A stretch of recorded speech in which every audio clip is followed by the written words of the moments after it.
Hi, my name is Jake Mitchell, and I chose to do my project on Fusarium wilt of banana, also known as Panama disease.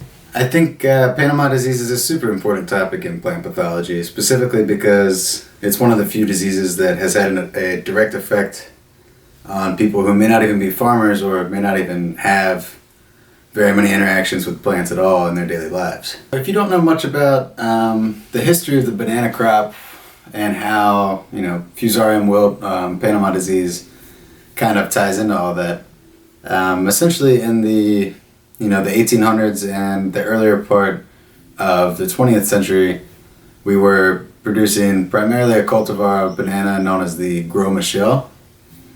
And by about the 1960s, Panama disease had taken, such a strong hold of the Gros Michel banana crop that the only way to kind of fight this disease off and be able to, continue producing bananas was to switch to a new cultivar. So, the bananas that we have now are no longer Gros Michel bananas, but actually Cavendish bananas. And if you've ever heard, older folks, your grandparents maybe, talking about how, bananas used to be like better back in their day than they are now, it's because they're actually eating a different cultivar banana than we are currently used to. I originally had some different ideas for what I was going to do for this project, but due to the coronavirus situation, I thought it might be a better idea rather than going to the craft store to just use some materials that I already had around the house. And I happened to already have some modeling clay, so I just used some of this clay to make a few models of the different spore types that Fusarium oxysporum, the fungi responsible for Fusarium wilt of banana, Panama disease. So Fusarium oxysporum produces microconidia, macroconidia, and chlamydospores. The micro and macroconidia are primarily used for reproduction of the fungus, while the chlamydospores are what actually act as the primary propagule for infection. So I'll go ahead and show you guys my models. So this here is my model of the Fusarium oxysporum macroconidia. This spore is a long hyaline, so in real life it's kind of glassy and translucent, but obviously the clay doesn't represent that very well.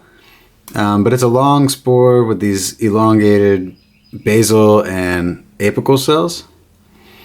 These macroconidia can have as few as 2 cells, but they're found with really any number of cells. This particular model has 5 cells right here. And again, these cells are primarily responsible just for reproduction of the fungus and not actually infection at all. Now, this one here is my model of the Fusarium microconidia. The microconidia is somewhat obviously smaller than the macroconidia. Each of these actually represents a single microconidia cell. These spores are no more than 2-celled, and they form in these tree-like structures called a phyllide. Microconidia are also hyaline like the macroconidia, so they're kind of glassy and translucent in real life. They're also slender and elongated similarly. This model shows, many microconidia arranged in that tree-like structure that we talked about. So this last model here is the actual chlamydospore.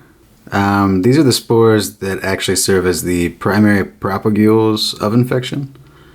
These spores are described as globose and having thick walls.